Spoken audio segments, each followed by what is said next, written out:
Hop. Bonjour à tous. On va commencer l'événement de ce soir donc sur le webinaire «Comment rédiger un article percutant» dans le cadre donc de la deuxième édition de notre concours Encre ton énergie, qui est réalisé en partenariat donc avec Mobidis Sondo et la plateforme J'apprends l'énergie. On a le plaisir donc ce soir d'avoir Boris Rubagotti qui va nous parler avec toute son expérience de ce sujet de l'écriture d'articles. On va laisser un peu le temps à tout le monde de se connecter. Mais pour commencer, introduire un petit peu notre partenariat donc entre Sondo, Mobidis et J'apprends l'énergie.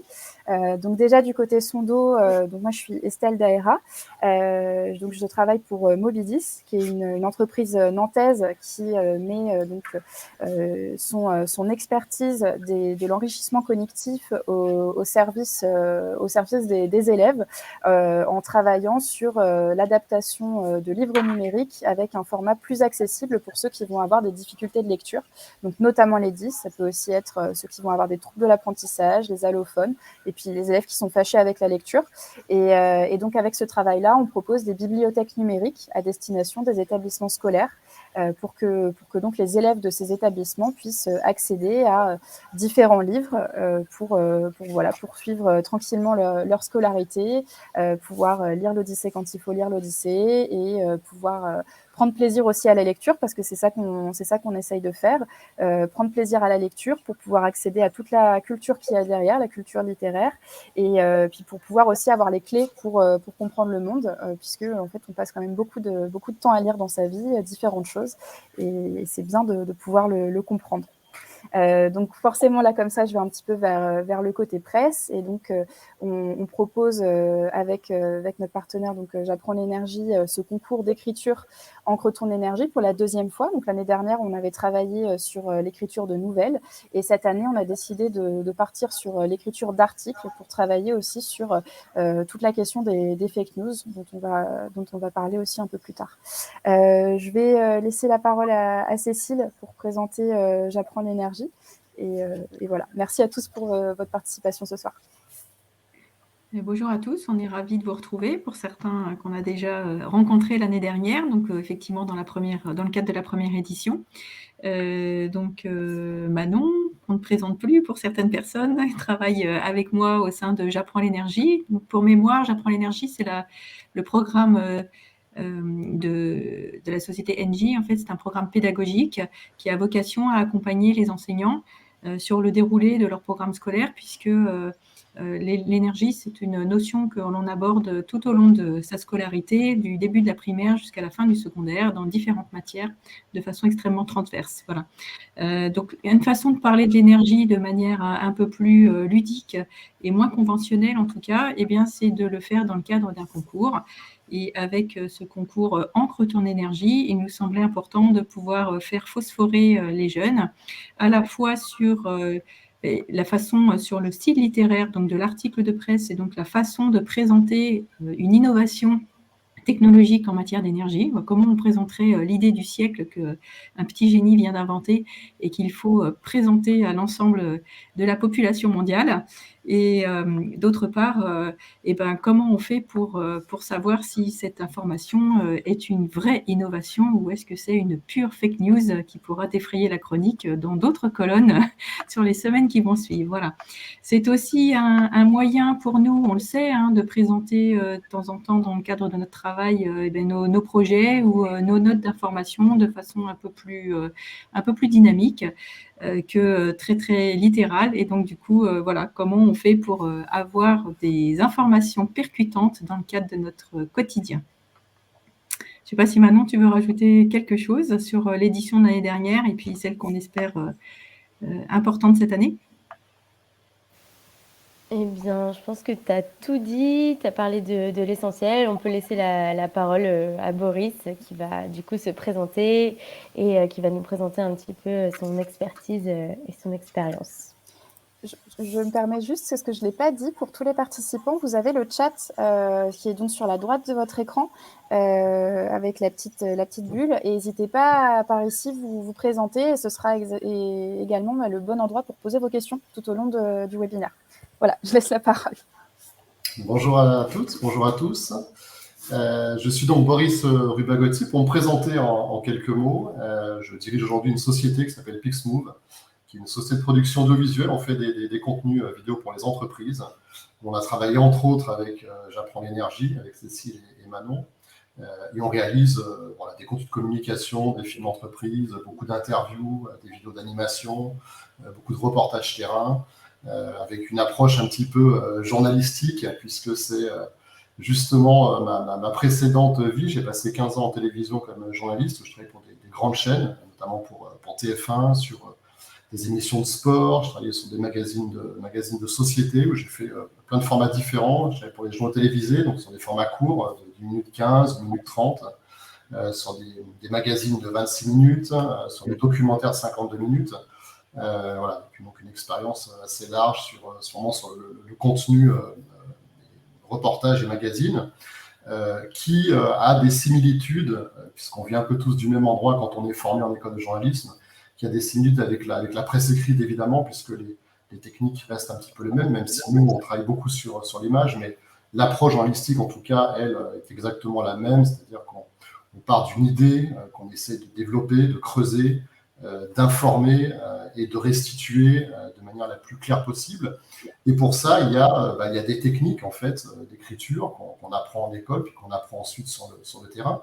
Et donc, ça va être l'objet de cette intervention avec vous aujourd'hui, où le but, c'est de vous donner un petit peu quelques clés pour comprendre comment est-ce qu'on rédige en fait un article de presse, ce qui peut vous être utile pour les prochaines semaines, à ce que j'ai cru comprendre. Voilà, donc on va aborder différents points. On va d'abord parler de l'idée, c'est-à-dire comment est-ce qu'on trouve l'idée, comment est-ce qu'on la fait naître, comment est-ce qu'on la développe. On va parler ensuite du choix du format. Il y a plusieurs façons différentes d'écrire un article de presse, donc ça, on va en parler ensemble. On va parler de ce qu'on appelle aussi de l'angle journalistique. C'est une notion qui est extrêmement importante, puisque c'est ce qui va donner vraiment la direction à votre article, et ce qui va en faire aussi, on le verra ensemble, l'intérêt. Dans un troisième point, on va parler de la manière de documenter son nom, c'est-à-dire comment est-ce qu'on renseigne ces informations, comment est-ce qu'on les rassemble. Ensuite, comment est-ce qu'on va structurer son article. Ensuite, on va parler des enjeux du titre, du chapeau et de l'accroche. Et puis, on finira par des techniques d'écriture, notamment les techniques de storytelling, qui sont des techniques qu'on emploie en télévision. Je vous expliquerai un petit peu comment ça fonctionne, comment ça s'articule et pourquoi ces techniques sont particulièrement efficaces pour capter l'attention. Et puis après, des petites aussi des astuces que je pourrais vous partager. Voilà. Et puis n'hésitez pas bien sûr à poser, si vous avez des questions, vous pouvez y répondre tout au long du webinaire. On attaque donc tout de suite par la première partie, qui est comment trouver l'idée. C'est la slide suivante. Et donc, je vais vous parler de comment est-ce qu'on trouve l'idée quand on appartient à une rédaction, dans une chaîne de télé ou un journal. On fait ce qu'on appelle une conférence de rédaction. Une conférence de rédaction, c'est des journalistes qui se rassemblent autour d'un rédacteur en chef, qui est un petit peu le chef de la rédaction, et qui vont ensemble partager des idées, partager des informations, partager l'actualité. Et à partir de ce partage d'informations, va découler des choix d'articles. C'est-à-dire qu'on va traiter une actualité en se disant, il y a plusieurs manières de l'aborder. Et puis en fonction, on va faire la structure, en fait, ce qu'on appelle le chemin de fer de son journal.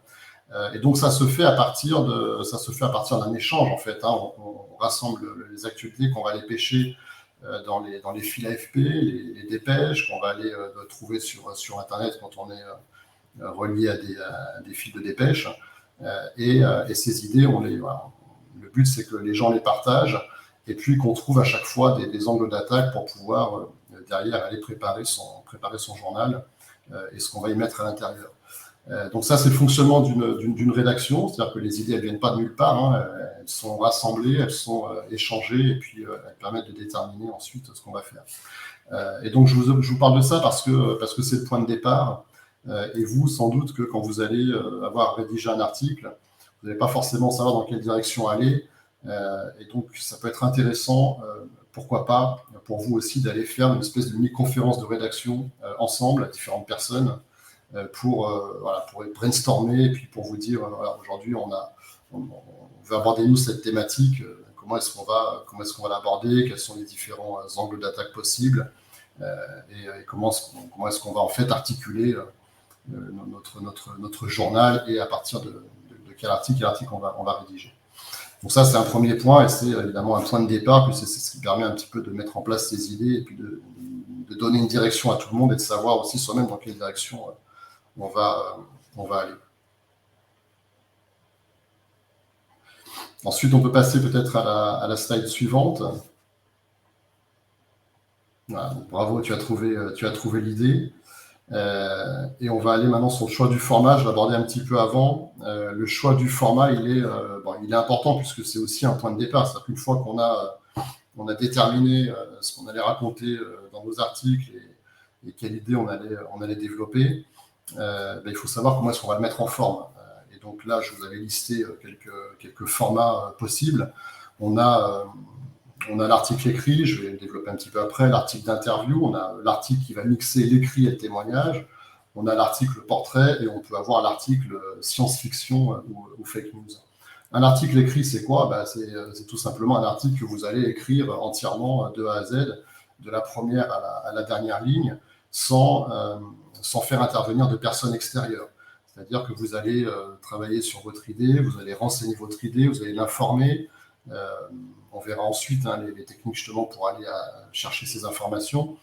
Et à partir de la masse d'informations que vous aurez accumulées, vous allez vous rédiger votre article. Voilà, c'est ce qu'on peut appeler un article écrit. Ensuite, il y a l'article d'interview, où là, vous allez en fait interviewer une personne, ou plusieurs personnes d'ailleurs, et vous allez construire complètement votre article autour d'un témoignage. Voilà, donc ça peut se déterminer avant d'aller rédiger votre article. Ça peut aussi naître quand vous renseignez vos informations, vous allez vous rendre compte que sur un sujet, par exemple, vous avez un intervenant qui est hyper intéressant, et cet intervenant, plutôt que de l'intégrer dans un article un peu général, vous vous dites, non, finalement, je vais lui accorder, moi, la totalité de mon article, parce que son témoignage est intéressant, parce qu'il est éclairant, parce qu'il apporte plein de choses, et que pour moi, ce sera la meilleure manière d'aborder mon information en faisant témoigner cette personne. Ensuite, il y a l'article qui va mixer un petit peu les deux, c'est-à-dire qu'on va à la fois écrire, et puis en même temps, et c'est la plupart des articles qu'on va lire dans les journaux, on va écrire son article, et puis on va aller injecter au milieu de son article des témoignages, et puis faire un petit peu des ponts comme ça entre les témoignages des personnes et puis les informations qu'on va aller entrecouper au milieu, ce qui est exactement en fait le format d'écriture en télévision, et notamment dans le reportage. On a l'image en plus, mais un reportage télé, c'est une voix off, donc c'est vraiment de l'écrit, c'est une personne qui témoigne, c'est derrière une voix off qui poursuit la démonstration, qui apporte des informations, un retémoignage, etc., qui peut être poussé sur des durées longues, des documentaires à 52 minutes où on enchaîne des voix off, des témoignages, etc. C'est un article intéressant, un format, puisque c'est forcément un article qui est très rythmé. Ensuite, il y a l'article portrait. Donc là, vous allez traiter une information à travers le portrait d'une personne. C'est-à-dire que quand vous allez vous travailler sur votre papier, vous allez vous rendre compte peut-être qu'il y a une personne, comme vous avez eu l'article d'interview, une personne qui va être extrêmement intéressante sur le sujet, qui a plein de choses à partager, qui a une expérience à partager, et donc vous allez vous dire, tiens, pourquoi pas raconter mon information moi, en portraitisant cette personne, puisqu'elle a des choses à raconter, à dire, et que son expérience est plutôt intéressante, elle permet de comprendre aussi l'information qu'on va traiter. Et puis, en autre article encore possible, il y a ce qu'on appelle l'article de fake news, de science-fiction, où là, on va carrément, pourquoi pas, partir dans quelque chose de complètement inventé, fictionné, et puis on va s'imaginer dans le monde du futur, dans 20 ans, dans 30 ans, dans 40 ans, qui est une autre façon d'aborder aussi et de traiter son information. Ensuite, il y a, une fois qu'on a qu'on a fait sa conférence de rédaction, qu'on a trouvé ses idées, une fois qu'on a déterminé à peu près sur quel article, dans quelle direction on voulait aller, on va devoir déterminer ce qu'on appelle un angle de sujet. Donc ça, c'est la slide suivante. Et l'angle du sujet, Estelle, si tu peux peut-être passer la slide, merci.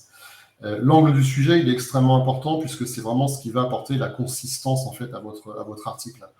Un article, il y a une information, de manière générale, il y a des dizaines, peut-être parfois des centaines de façons de la traiter. Un angle, c'est ce qui va permettre de donner une direction concrète à l'article et au sujet qu'on va traiter. Et c'est important parce que c'est ce qui va permettre d'aller creuser une information, d'aller la préciser, et c'est ce qui va apporter aussi du contenu. Et tous les journaux sont faits, que ce soit les journaux en presse écrite, les émissions de radio, les émissions de télé, enfin les journaux télévisés, sont tous faits de la même manière, c'est-à-dire qu'ils sont structurés à partir de choix d'articles, de reportages qui partent d'un angle précis. J'ai mis les exemples du match de foot et puis du Covid pour que ça soit aussi plus imagé pour vous.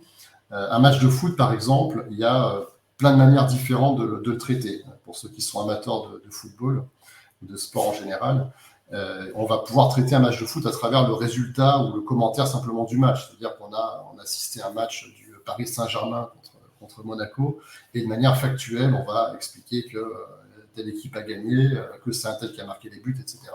Et après, il y a d'autres façons d'aborder aussi cette information-là, et c'est là qu'on va déterminer un angle à son sujet, c'est-à-dire qu'on va aller prendre le sujet un peu par le bout de la lorgnette sur un point très précis.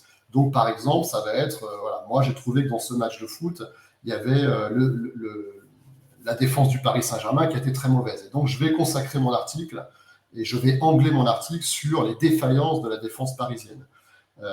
Où je peux aller consacrer mon article un peu comme un portrait finalement sur un joueur en particulier. Je vais dire, tiens, ce joueur-là, il a marqué 3 buts ce soir, il a fait une performance incroyable. Je décide d'aller traiter mon information parce que je trouve qu'elle est pertinente autour de ce joueur-là. Ça peut être sur un enjeu tactique, par exemple. À la 43e minute du match, l'entraîneur a fait tel choix tactique, et c'est ce choix tactique qui a complètement fait basculer la rencontre. Et donc, je vais décider d'aller traiter mon information à travers cet événement-là qui s'est passé dans un temps assez court, finalement, de quelques secondes, et je vais raconter mon histoire, je vais angler mon histoire autour de ce fait de match.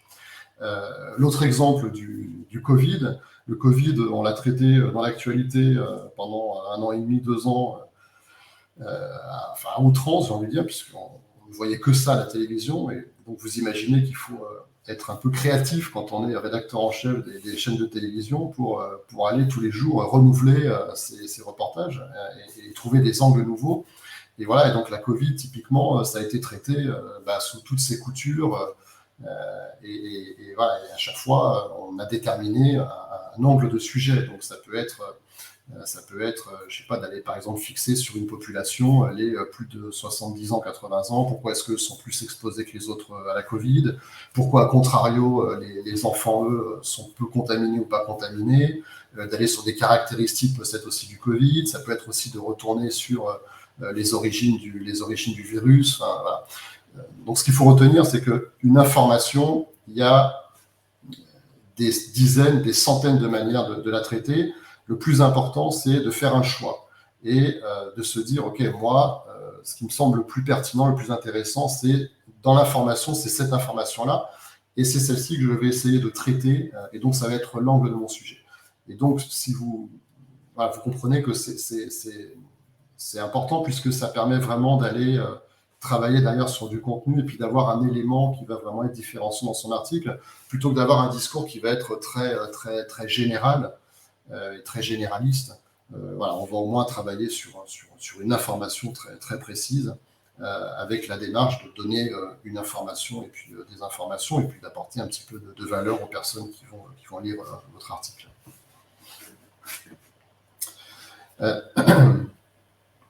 Ensuite, je ne sais pas s'il y a des questions entre-temps, s'il y a des choses que... Si, tout à fait, il y a une question.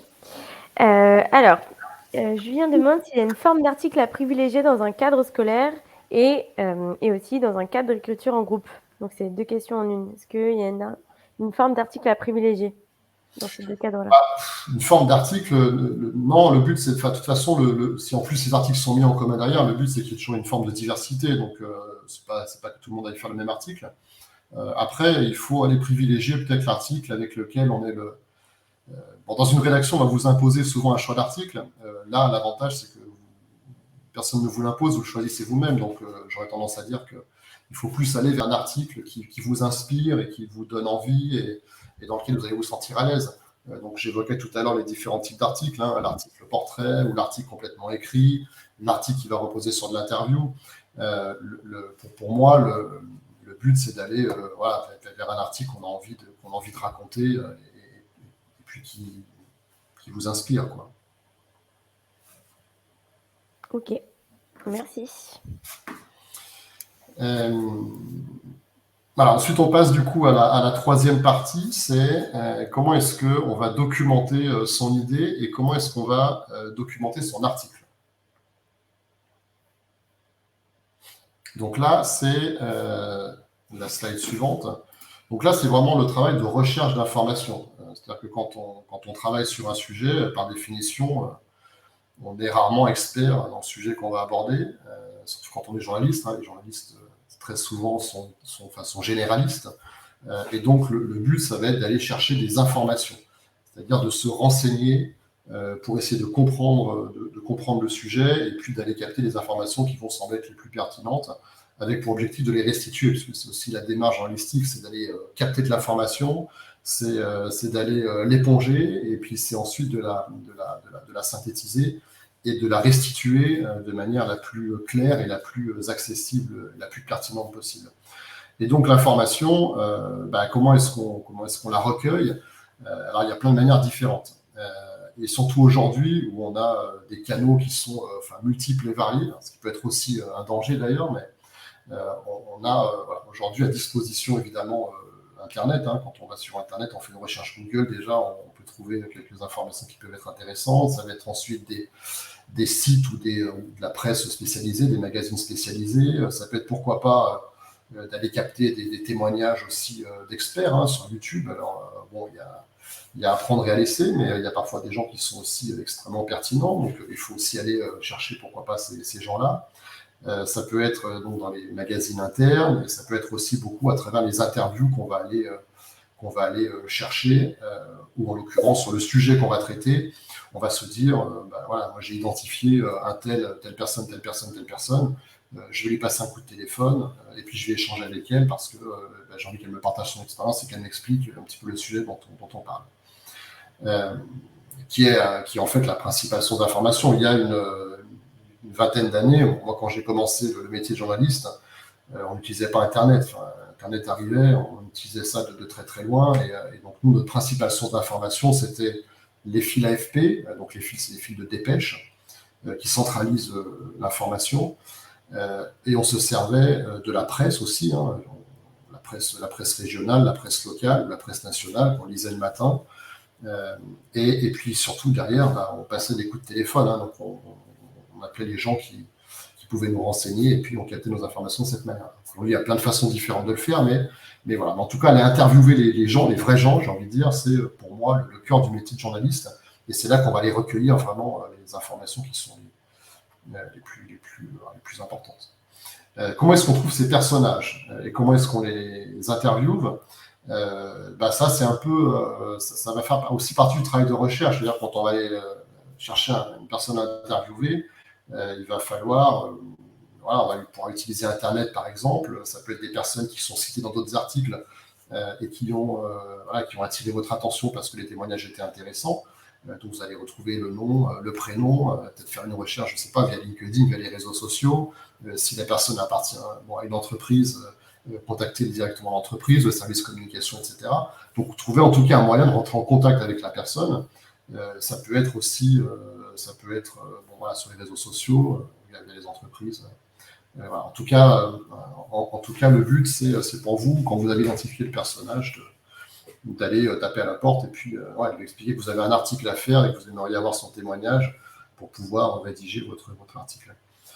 Plusieurs personnes peuvent être interviewées, évidemment, et c'est même plutôt conseillé, ce qu'on appelle le recoupement d'informations. C'est-à-dire que vous ne pouvez pas vous tenir au témoignage d'une seule personne. Alors bon, il y a des personnes qui inspirent plus que d'autres et dont vous savez que l'information qu'elles vous distillent, elle est, voilà, elle est déjà, elle est exacte en fait, donc il n'y a peut-être pas forcément besoin de la consolider auprès d'autres personnes, mais de manière générale, c'est toujours bien, même en termes de compréhension, d'aller multiplier les sources d'intervenants pour être sûr de capter la bonne information, de pouvoir les recouper, et puis même pour vous de pouvoir l'intégrer aussi plus facilement en recoupant finalement ce que les gens vous disent. Vous allez récupérer l'essentiel de l'information. Ensuite, mets tes notes au propre en dégageant les grandes idées de ta prise de notes.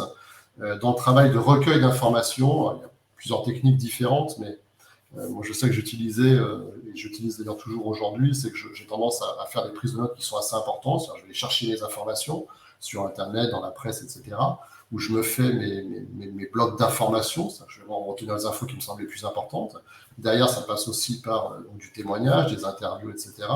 Et une fois que j'ai rassemblé toute cette quantité d'informations, le premier travail à faire, c'est de remettre les choses dans l'ordre et puis de mettre un petit peu au propre toutes ces notes, de manière déjà à y voir un petit peu plus clair, pour ne pas être noyé non plus sous les informations, parce que c'est souvent un peu le danger, en fait, quand on accumule de l'information et qu'on ne maîtrise pas forcément, puisqu'on n'est pas, encore une fois, expert sur tous les sujets, et on a tendance parfois à se retrouver un petit peu enseveli par la masse d'informations. Et voilà, donc c'est pour ça que c'est important d'aller prendre tout de suite de la distance, du recul sur ce qu'on a récupéré, puis vraiment de faire un peu le nettoyage sur les informations secondaires, en fait, pour garder vraiment ce qui vous semble être le plus important. Pour déjà commencer un peu à structurer finalement votre pensée et puis derrière votre article. Et donc c'est ce qui nous amène à l'idée suivante, c'est-à-dire comment est-ce qu'on structure un article. Un article, ça répond en fait à une mécanique qui est toujours un petit peu la même. Et en l'occurrence, pour vous, quand vous allez rédiger votre article, vous allez devoir d'abord faire un plan. Ce qu'on fait d'ailleurs à l'école, hein, c'est très scolaire. Quand on fait une dissertation, on commence toujours par le plan de sa dissertation. Quand on fait un article de presse écrite, c'est exactement la même chose. C'est-à-dire que vous allez devoir structurer un petit peu votre papier en partant du point de départ. C'est-à-dire, imaginez-vous quel est le début de votre papier. Le début, c'est souvent le contexte, ce qui pose le contexte de votre article ou l'enjeu de votre article. C'est d'ailleurs ce qu'on a fait en préambule de ce webinaire. Hein, quand Cécile a contextualisé un petit peu le webinaire, elle nous donne les premiers éléments de compréhension avant derrière de pouvoir développer. Un article, c'est la même chose. On commence un article toujours avec un point de départ et un contexte. Ensuite, on va développer 5 ou 6 idées. Et c'est là où le travail il s'agit de resserrer déjà ces informations dans ces prises de notes est important, parce que dans un article, le but, c'est pas d'aller donner 50 informations qui seront de fait pas accessibles aux personnes qui vont lire. Il faut réussir à structurer et à synthétiser sa pensée, et on va retenir sur un article de taille standard, on va retenir 4, 5, 6 idées qui vont constituer en fait les paragraphes de votre article. Et puis ensuite, dans votre plan, allez écrire la conclusion. C'est important souvent on commence même parfois à écrire un article en commençant par la conclusion, parce que c'est aussi ce qui va donner la finalité de votre papier. Ça va vous donner aussi la direction, puisqu'à partir du moment où vous savez comment vous allez terminer, ça va orienter aussi, vous, plus haut, la structure de votre papier. Donc voilà, l'introduction, le contexte, l'enjeu. Ensuite, les 5-6 idées. Quelles sont les 5-6 idées que je retiens dans mon article, et quelle est la conclusion que je veux amener, vers quelle conclusion je veux aller. Ensuite, dans ce travail de mise en forme, on peut nommer ces paragraphes. Donc ça, c'est ce qu'on appelle, c'est des intertitres, en fait, hein, si vous voyez dans les journaux, une espèce de titre intermédiaire. Et en nommant les paragraphes, vous les nommez en fait en donnant l'idée générale de chaque paragraphe. Ensuite, vous allez commencer à rédiger votre papier. Et donc, la rédaction du papier, elle commence par l'accroche. En fait, donc c'est vraiment le début de votre papier. Et cette accroche, elle est hyper importante pour plusieurs raisons différentes.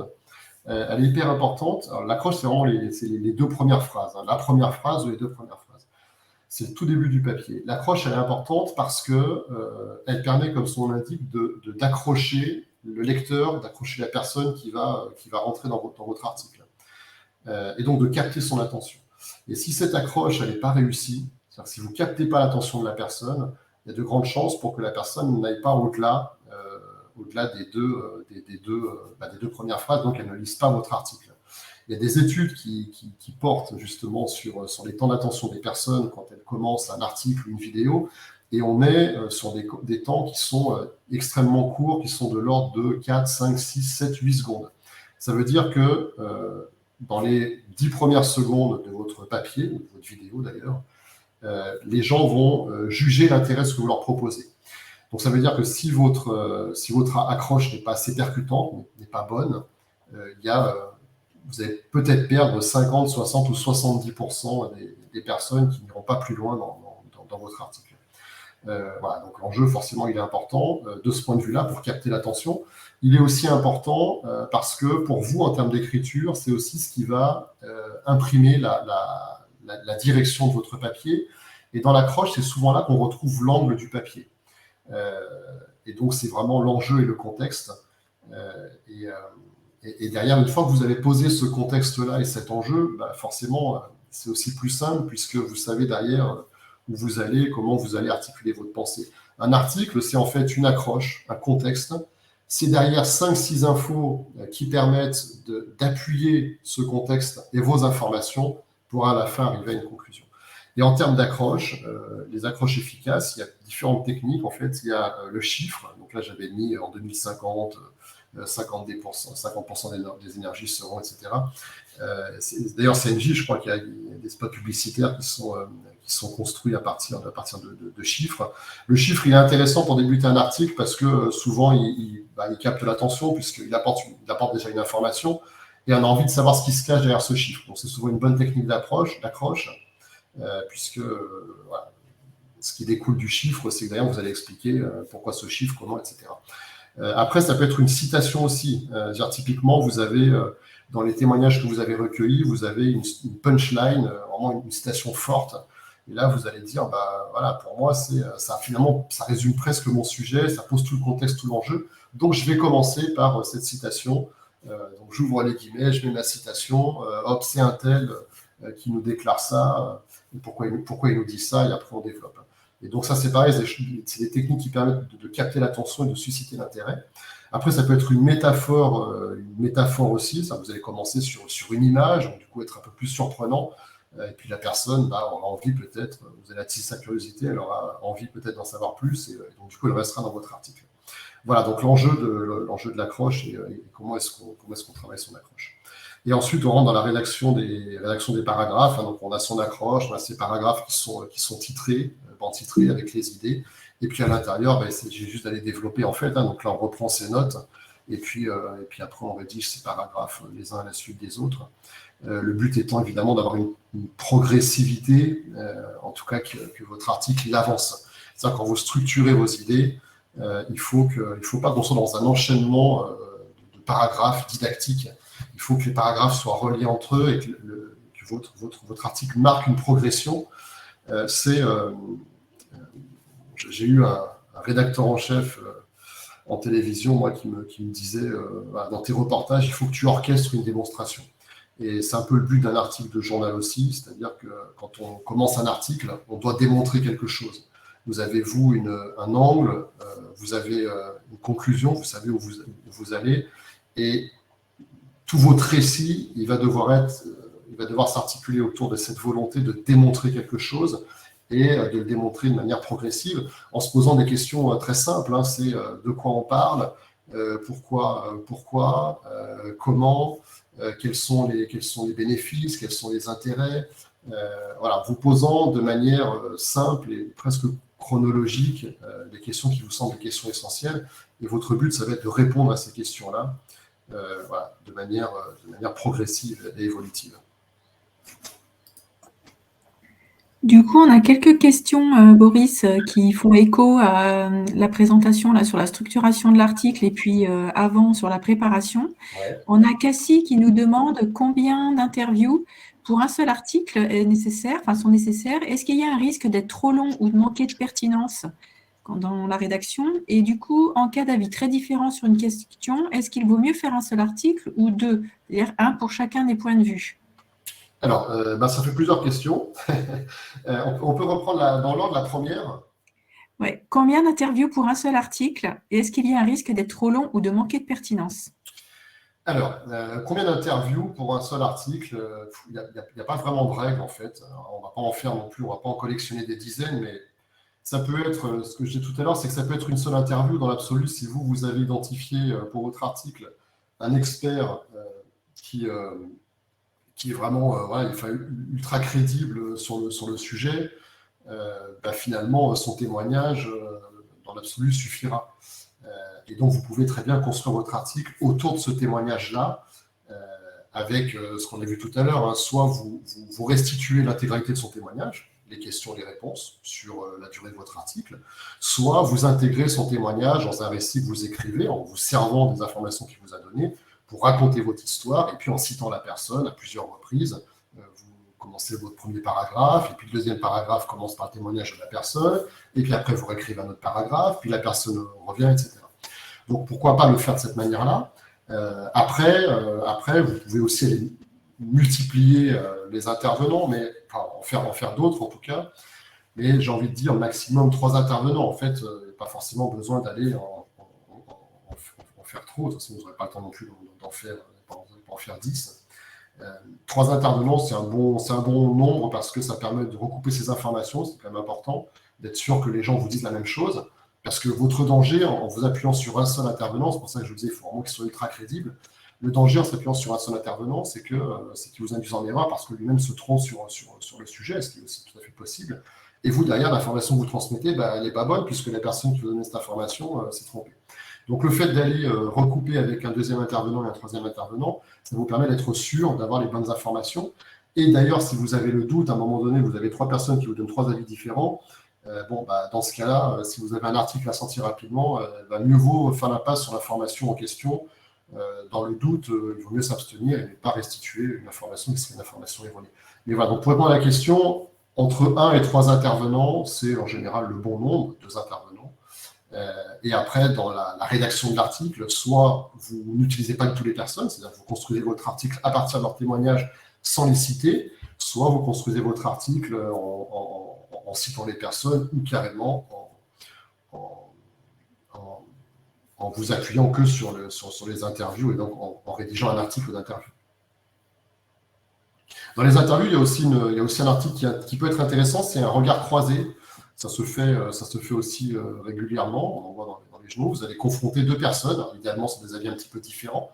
Si vous allez plus sur un article d'opinion, un article de débat, vous pouvez faire débattre 2 personnes qui seront opposées sur des sujets. Et puis, à chaque fois, vous alternez les prises de parole de l'un et de l'autre. Donc justement, ça fait écho à la deuxième question qui était en cas d'avis très différent sur une question, est-ce qu'il vaut mieux faire un seul article ou 2 pour chaque point de vue? Et donc là, justement, on dit qu'il peut y avoir aussi la possibilité, si on a des avis très différents, d'essayer de les confronter pour faire ressortir quelque chose. Oui, parce que si vous avez 2 avis différents, c'est quand même... Faire 2 articles différents, ça veut dire que vous traitez en fait l'information 2 fois différemment, mais sans savoir quelle est la bonne en fait. Hein. Donc c'est pas forcément. Il y a forcément une des 2 personnes qui vous délivre pas les bonnes informations. Donc dans ce cas-là, effectivement, il vaut mieux peut-être l'écrire sous forme de confrontation s'il y a des oppositions d'idées, mais réunies dans un seul article. Vous ne pouvez pas faire 2 articles différents. D'accord. Ou sinon après, vous décidez, oui, de partir de traiter le sujet avec un angle précis. En retenant du coup qu'un seul intervenant, mais il faudra complètement nuancer après le contenu de l'article si vous avez des doutes sur les informations que la personne vous donne. D'accord. Il y a Cassie qui remercie dans le chat de ces réponses. Bon. On avait également une autre question de la part de Jean qui, en fait, nous dit qu'en écoutant un petit peu, il se dit que travailler avec ses élèves de façon collective est peut-être une fausse bonne idée. Qu'est-ce que vous en pensez sur ce côté écriture collective? Est-ce que si on garde ce format de travail, donc quels conseils vous donneriez pour que le travail d'écriture soit cohérent et optimisé? Alors, sur le travail collectif, c'est quand je faisais allusion à la conférence de rédaction, j'imagine. Le travail collectif, il commence à la conférence de rédaction et il s'arrête à la fin de la conférence de rédaction. C'est-à-dire que l'idée de ce travail collectif, c'est surtout de déterminer ensemble les idées. Et donc, ce qu'on peut imaginer, c'est effectivement pour l'enseignant, c'est d'être avec ses élèves et de créer un échange où lui, dans un rôle un petit peu de rédacteur en chef, va essayer d'orienter un petit peu les idées, en tout cas faire accoucher les personnes de différentes idées, et puis les rassembler et ensuite éventuellement les distribuer ou les attribuer. Mais après, le travail d'écriture, il devient individuel. Il ne s'agit pas que les gens écrivent de manière collective, parce que oui, ça me semble être quand même une technique un petit peu compliquée. Donc non, l'idée, c'est plus d'avoir une mise en commun des idées pour derrière pouvoir aussi les attribuer et puis les partager, les attribuer aux élèves en question. Après, chacun doit faire son travail de son côté. Hein.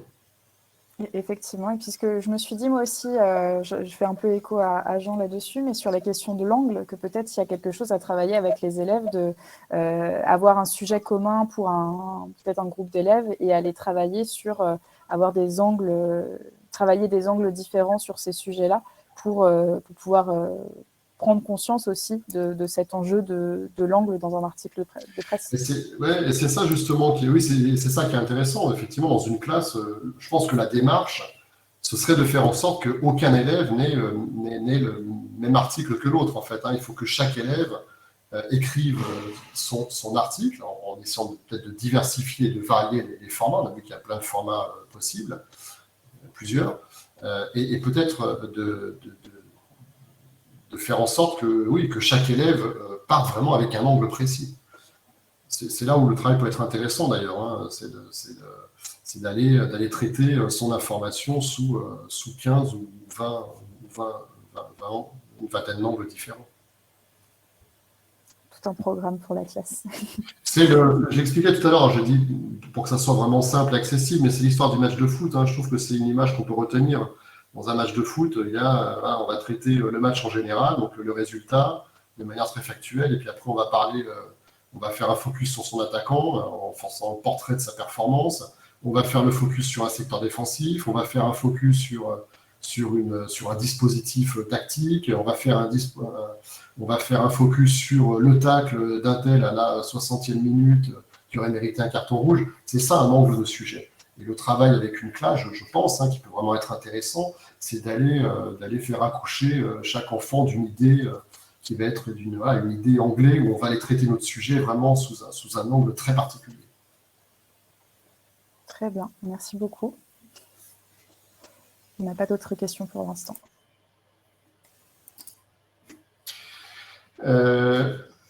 Voilà, ensuite, on passe à l'enjeu du titre. L'enjeu du chapeau, ça recoupe un peu ce que je vous disais tout à l'heure sur l'accroche. Alors, l'accroche de l'article, c'est ce qui permet de rentrer dans l'article. Si l'accroche n'est pas bonne, vous avez un grand pourcentage de chances pour qu'une bonne partie de vos lecteurs n'aillent pas au bout de l'article. Le titre et le chapeau, c'est ce qui précède. C'est-à-dire qu'avant l'accroche, le lecteur il va être attiré par le titre et par ce qui vient en dessous avant de commencer à rentrer dans l'article. Donc le titre c'est quoi? C'est ce qui attire le plus l'attention et c'est pour ça qu'un titre dans un article de journal ou sur un site internet, c'est mis en évidence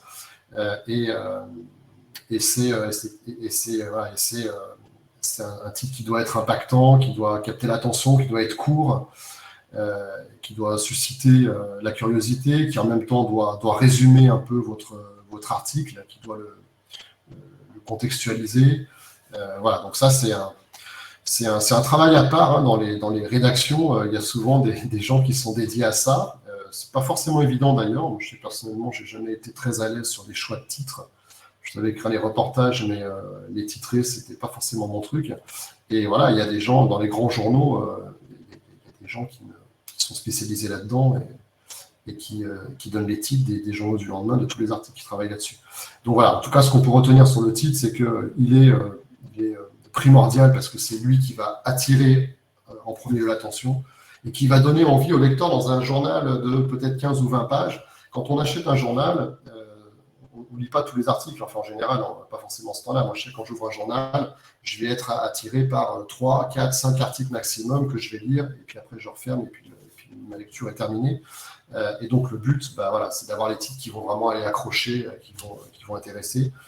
Et donc ça se travaille, il faut que ça soit impactant, il faut que ça attire l'attention, que ça soit court, synthétique. Et ensuite le chapeau, c'est ce qui vient en dessous. En fait, c'est le chapeau, c'est souvent les 2 lignes qu'on a entre l'article et puis entre le titre et le début de l'article. Et le chapeau, il est aussi important parce que c'est un peu le deuxième effet, c'est-à-dire que le lecteur, il est attiré par le titre. Une fois qu'il voit son titre, il va vers le chapeau, qui est un peu le parcours d'achat, entre guillemets.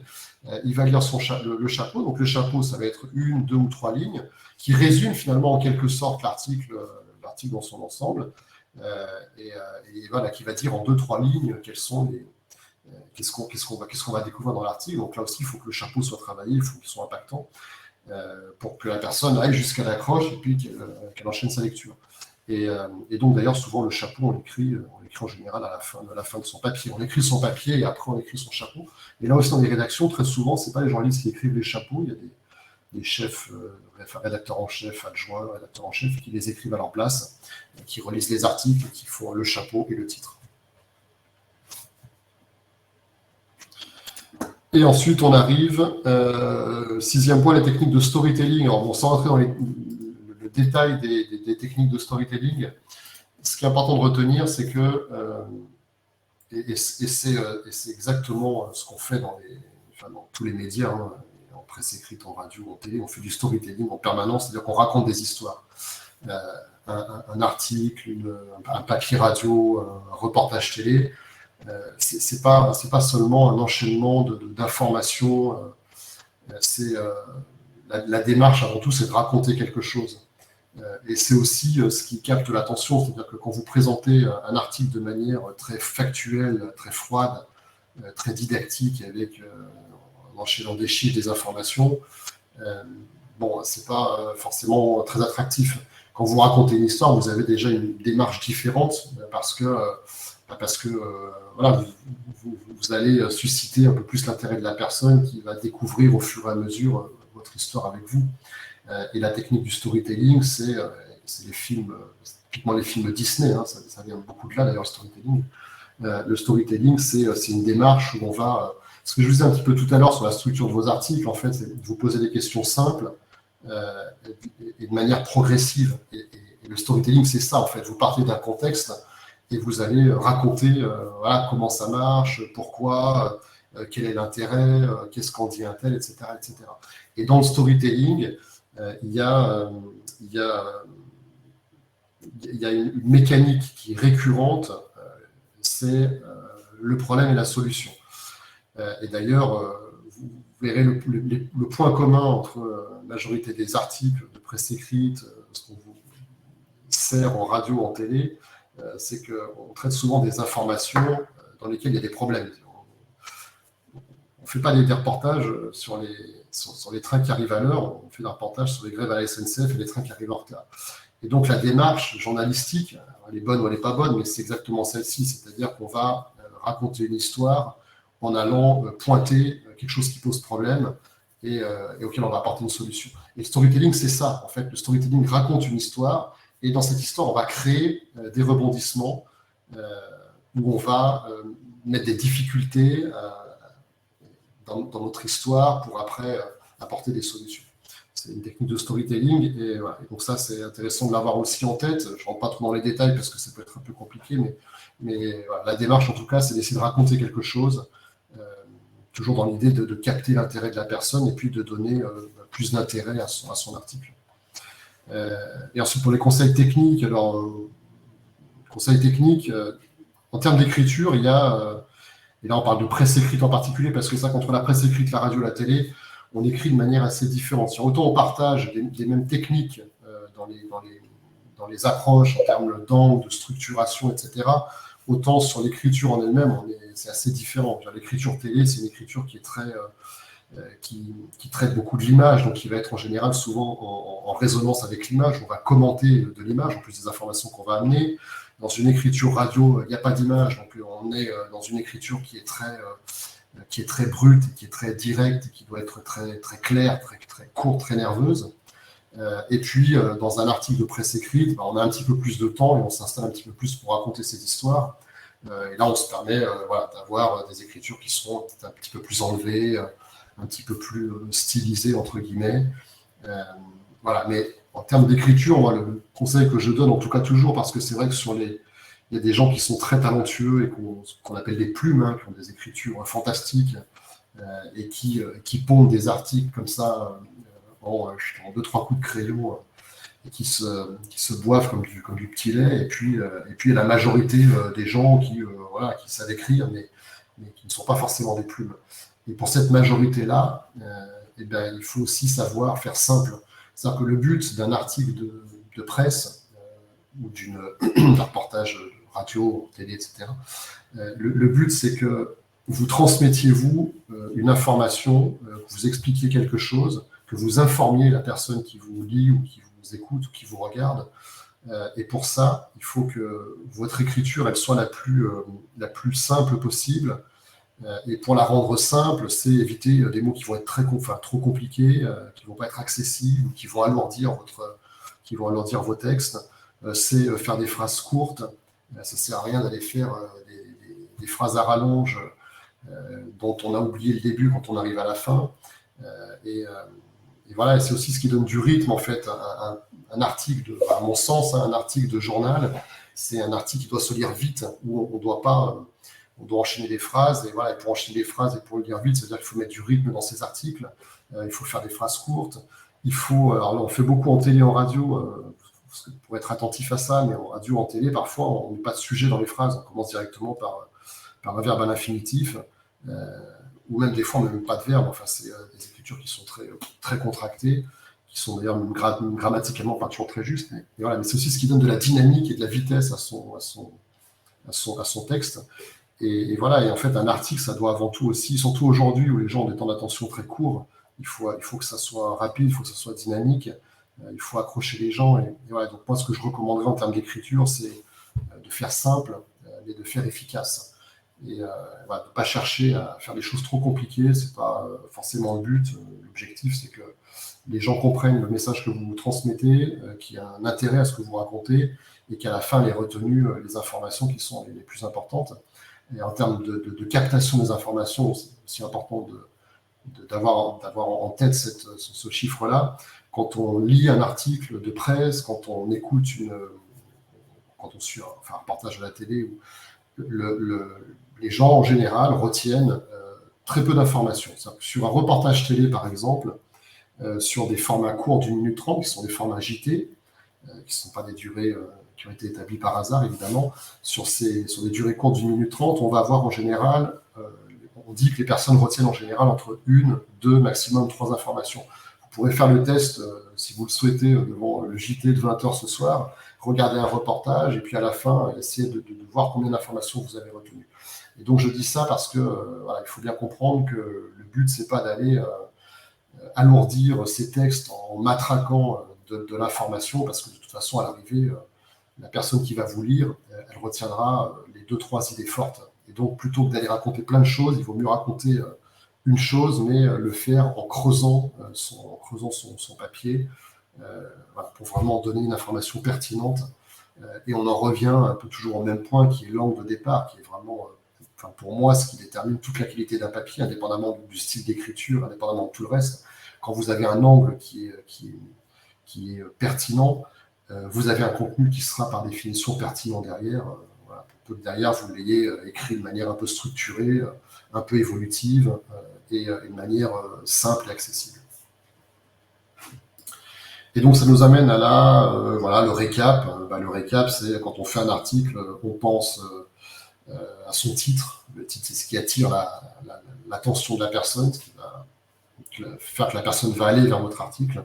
Le chapeau, c'est un peu le deuxième effet qui se coule pour bien la garder pour pas qu'elle s'en aille. Et puis l'accroche, c'est pour qu'elle rentre dans votre article et puis qu'elle aille au bout de votre article. Et puis le contenu, évidemment, le contenu est roi, c'est-à-dire qu'un bon article, c'est aussi un article avec un contenu qui est intéressant et dans lequel les gens vont avoir le sentiment d'avoir appris quelque chose, quoi. Alors, Boris, on a des questions. Je ne sais pas si tu as terminé pour le récap. Sinon, Oui, oui, je pense qu'on a fait un peu le tour, là. Bon, nickel. Dans ce cas, je te pose les questions. Notamment, les deux sont liés aux sources. Ouais. Est-ce que tu pourrais rappeler peut-être l'importance de mentionner les informations, donc que ce soit les textes, images, et par ailleurs de bien s'assurer que les sources sont fiables avant de les reprendre, notamment pour les jeunes, de leur donner des concepts sur la fiabilité des sources et du coup de leur permettre de repérer les fake news et quels sont les indices en fait qui peuvent des fois amener à se dire cette news-là, elle est fausse, quoi. C'est une question qui est pas qui est pas simple parce que c'est vrai qu'aujourd'hui, aujourd'hui, on est tellement noyé d'informations dans tous les sens que c'est vrai que c'est compliqué à un moment donné de s'y retrouver, mais déjà, il faut aller vers des sources d'informations qui sont des sources d'informations crédibles. C'est sûr que si vous allez sur Internet, sur des chaînes d'information, des pseudo-chaînes d'information très improbables, ou aller écouter des youtubeurs qui sortent un peu de nulle part et vous prenez pour argent comptant ce qu'on vous dit,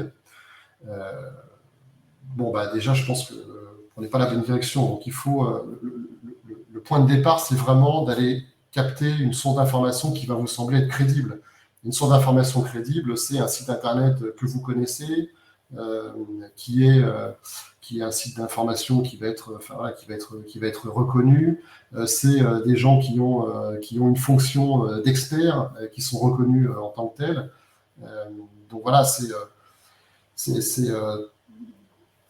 je pense que le conseil que je peux donner pour ne pas se perdre dans le tunnel d'informations qu'on peut avoir à droite à gauche et pour s'y retrouver, c'est d'abord d'aller vers des sources qui sont des sources crédibles, tout simplement. Ok, ça marche. Je pense qu'on a répondu aux deux questions en même temps, si je ne me trompe pas, pour Jean et Jean-Marc. Je pense quand même qu'il y a un petit peu la question sur le côté dans l'article de mentionner les sources et de la façon dont on le fait. Est-ce qu'il y a des éléments de méthode sur comment est-ce qu'on va amener justement une source d'information, que ce soit l'intervenant, que ce soit la provenance d'une image ou d'un chiffre. Est-ce qu'il y a des méthodes particulières pour les intégrer? Non, il n'y a pas de méthode. Enfin, quand c'est intégré dans le corps d'un article, c'est on ouvre les guillemets, la phrase en italique, et puis on cite la personne derrière. Quand c'est une interview brute, la personne elle est présentée. Vous allez présenter la personne, qui elle est, quel est son domaine d'expertise, sa spécialité, puis après vous allez restituer votre interview. Donc la seule technique, elle est là. C'est juste que quand vous intégrez la personne dans votre article, vous la citez et puis vous donnez sa fonction et son expertise. On a encore d'autres questions. Arnaud qui demande, est-ce que c'est le même principe pour un édito, en fait, principe de rédaction?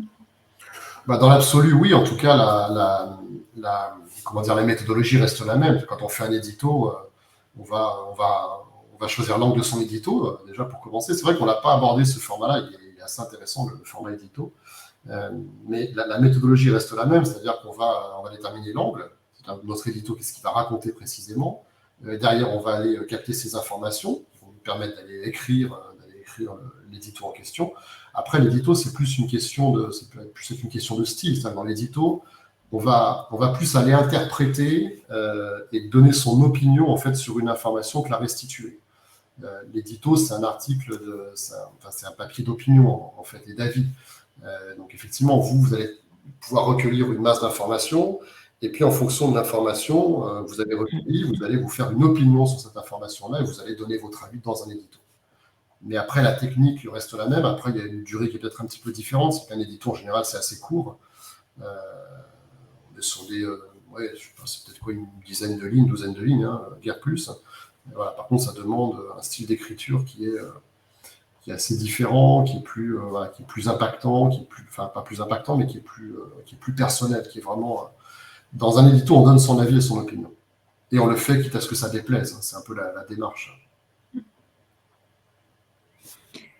Et ensuite, on a une question compliquée de Cassie qui demande si vous avez des journaux ou des revues particulières à conseiller aux jeunes. Aux jeunes, je ne sais pas, je ne crois pas, parce que voilà, je ne lis pas forcément des revues de jeunes, mais non, j'en ai pas forcément. Après, ça dépend quels sont leurs centres d'intérêt. En fait, c'est surtout ça, hein. Là, moi, en ce moment, je m'intéresse un peu plus à l'économie et à la finance, donc mes lectures, c'est le magazine Investir, c'est plus l'Express ou des journaux spécialisés. Donc voilà, on a la chance aujourd'hui, entre la presse papier et puis la presse numérique, d'avoir une foultitude de sources d'informations. C'est fantastique d'ailleurs, hein. Enfin, j'en reviens quelques années en arrière, quand j'ai débuté, on avait 5-6 journaux le matin en conférence de rédac, et il y avait 7 chaînes de télévision, hein, 6 chaînes de télévision. Aujourd'hui, on a une profusion de sources d'informations, ce qui est fantastique. Donc après, c'est aller vers ce qui vous intéresse. S'il y a un domaine qui vous plaît en particulier, et que vous ne savez pas forcément quel magazine vous allez lire, renseignez-vous déjà sur quels sont les magazines qui existent, et puis les tester aussi, hein. Moi, c'est ce que je fais en général quand je m'intéresse à un domaine particulier. Je vais acheter, je sais pas, 5-6 journaux différents, ou consulter 5 ou 6 sites internet différents, ou je vais aussi pas mal sur YouTube pour capter aussi de l'information. Et puis après, je me fais mon petit marché, hein. Je me dis, tiens, lui, il m'intéresse, celui, il ne m'intéresse pas, donc je reste abonné à celui-ci. Là, ce site internet, il est génial, l'info, elle est courte, elle est synthétique, hop, je le garde. Et puis là, en hebdo, j'ai ce magazine qui est top, je prends ce magazine. Donc, voilà, allez vers ce qui vous intéresse, regardez ce qui existe, et puis en fonction de ce qui existe, prenez ce qui vous intéresse le plus, et ce qui vous inspire le plus, et ce qui vous apporte le plus.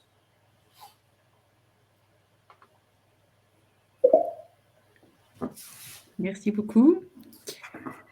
Je ne sais pas s'il y a encore quelques questions complémentaires par rapport à tous nos échanges. Pour l'instant, j'en vois pas non plus.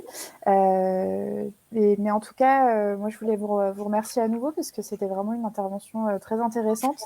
Je pense que ça va pouvoir donner beaucoup de grains à moudre à toute l'assistance et puis également aux enseignants pour voir un petit peu comment présenter tout ça à leurs élèves, comment les aider à trouver un angle intéressant en fait pour écrire un article, et donc que ce soit pas juste un exercice de restitution qui soit très lisse quelque part, et que ça puisse avoir un certain intérêt pour eux. Et je pense que ça, c'est vraiment quelque chose d'important que je retire en tout cas de votre intervention. Donc je remercie à nouveau.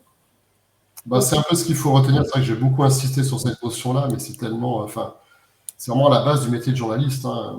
Quand j'étais à l'école, pendant 2 ans, on m'a matraqué l'angle, c'est quoi ton angle? Et c'est ce qu'on apprend aussi quand on commence à bosser dans les médias, hein. Et voilà, donc c'est effectivement, si vous retenez ça, c'est bien parce que c'est le plus important. Et quand on a compris ce que c'était qu'une notion d'angle, on a quasiment tout compris, hein. Je veux dire, après c'est de l'entraînement et c'est de l'écriture, mais l'angle, c'est le plus important, puisque c'est ce qui détermine en fait tout. C'est vraiment le point de départ de l'article, c'est ce qui donne l'intention, c'est ce qui va permettre d'aller orienter sa recherche d'information, c'est ce qui apporte du contenu, c'est ce qui oriente votre démonstration aussi. Quand on parlait d'orchestrer une démonstration, avec un angle fort, derrière, votre travail de démonstration est aussi beaucoup plus simple, puisque vous savez exactement où vous allez. Donc, effectivement, l'angle, c'est vraiment c'est un peu le cœur de la démarche. Très bien, très clair. Je vois qu'on a à nouveau une question. Alors, une question de Cassie qui dit « Nous avons des élèves qui souhaitent devenir journalistes. Conseillez-vous l'une des 14 écoles de la profession? Beaucoup n'ouvrent qu'en master. Que conseillerez-vous à ces élèves à leur sortie du lycée ?» De toute façon, c'est un peu l'école journaliste, c'est un peu la voie royale, hein. Alors après, est-ce que c'est une bonne chose? je ne sais pas, mais c'est vrai que c'est plus simple quand on veut être journaliste, qu'on sort d'une grande école, c'est plus simple de trouver un stage dans un grand média. Et même si ça n'a pas été mon parcours d'ailleurs, parce que moi je ne suis pas passé par une grande école, bon, mais je m'en suis quand même sorti, mais c'est sûr que c'est plus facile. Donc voilà, si les élèves veulent faire ce choix-là, bon, bah, autant qu'elles fassent les meilleures écoles. Et après les 14, oui, alors je ne sais pas combien il y en a, mais il y en a surtout 3, 4 qui sont les plus, qui sont les meilleurs, hein, et qui sont à Paris et à Lille. C'est le CFJ et l'ESJ qui sont les 2 grosses écoles de journalisme. Et quand vous passez par ces écoles-là, bon, bah, derrière, toutes les portes sont ouvertes, hein. Les stages, vous les faites. Si c'est en radio, bah, c'est dans les plus grandes radios, c'est Europe 1, c'est RTL. En télé, ça va être TF1, France Télé. Voilà, donc c'est la voie royale en fait. Alors après, je disais, est-ce que c'est une bonne chose? Je ne suis pas convaincu, puisque ça formate aussi beaucoup les gens, les élèves. Mais bon, voilà, en tout cas, s'ils ont le désir d'intégrer des grands médias, de faire carrière, c'est sûr qu'il est fortement recommandé de passer par ce genre d'école. D'accord. Bah, très bien. Mais après, d'autres voies sont possibles aussi. Hein, il ne faut pas décourager les gens non plus. Moi, il se trouve que j'ai un parcours un peu atypique parce que j'ai fait maths sup déjà pour commencer. J'ai fait une année de maths sup. Ensuite, j'ai fait 2 ans de prépa HEC. J'ai fait une licence de sciences économiques. Et j'ai fait une école de journalisme ensuite. Donc, pour vous dire, je me suis cherché longtemps. L'école, c'est pas la meilleure. J'ai fait une école qui n'était pas reconnue par la profession, qui était une école à Lyon.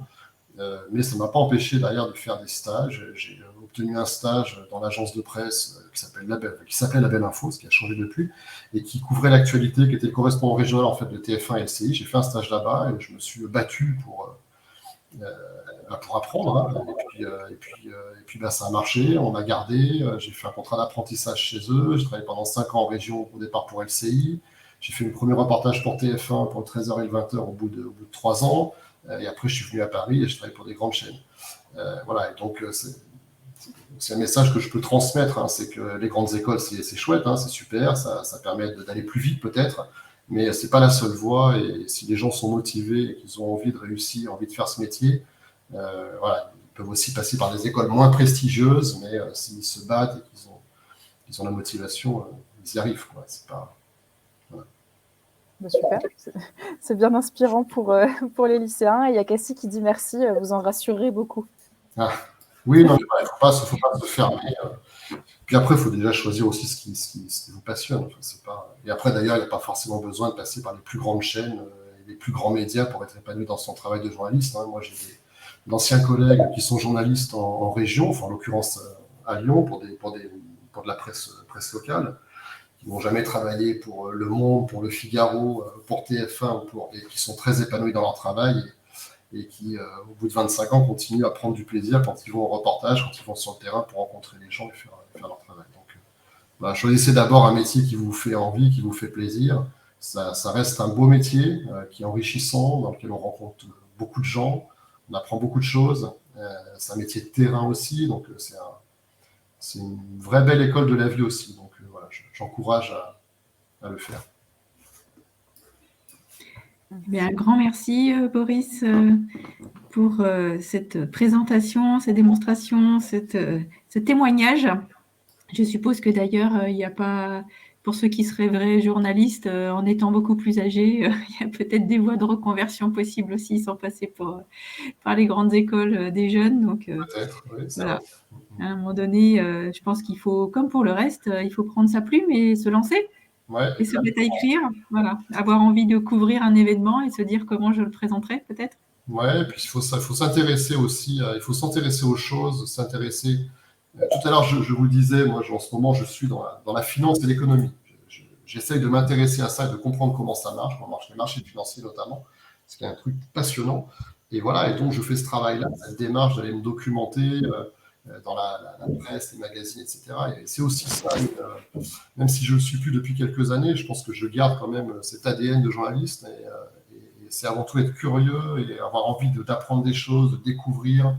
Et voilà, et pour ça, c'est un métier qui est formidable parce qu'on apprend plein de trucs, on découvre plein de choses. Et voilà. Il faut aussi avoir cette envie-là, d'être curieux, de rencontrer les gens aussi. On parlait tout à l'heure des articles portraits. Moi, ce que je préférais faire quand j'étais reporter. Et d'ailleurs, je le fais aujourd'hui avec les entreprises. On fait beaucoup de portraits métiers. Quand j'étais reporter, moi, ce qui me motivait au quotidien, c'était d'aller faire des reportages et interviewer des gens, en fait. Et j'ai toujours adoré ça. Et dans les formats de reportage, là où ce que je préférais faire, c'était aussi les reportages sur des portraits. J'ai fait beaucoup de portraits de sportifs, parce que j'étais journaliste sportif une partie de ma carrière. Et je faisais beaucoup de portraits de sportifs. Et voilà, et j'adorais ça. Et donc, il faut aussi s'intéresser aux gens. Les gens ont toujours ont des choses à dire. Plein de gens qui sont passionnants, qui sont intéressants. Et c'est aussi ça, être journaliste, c'est aussi aller s'intéresser aux histoires des personnes et avoir envie de les raconter et de les partager. Bien, je vous propose que sur cette magnifique conclusion, Oui. partager des choses, vu que c'est ce qu'on vient de faire pendant 1h10, nous nous quittions. Un grand merci à vous tous pour avoir participé à ce moment privilégié. On a effectivement dans le chat un certain nombre de remerciements en disant que c'était très intéressant, très utile. Un moment privilégié et très inspirant. Donc, un grand merci, Boris. Merci à vous tous. Et puis, nous vous espérons très nombreux pour un prochain événement. Et puis, si vous avez encore quelques questions à poser à Boris, un remords de ne pas l'avoir posé dans les temps, n'hésitez pas à nous écrire. On se chargera de faire la transmission. Tout à fait. Très bien. Merci beaucoup. Merci beaucoup, Boris. Merci beaucoup à tous les participants. Bonne journée. Merci. Au revoir. Au revoir.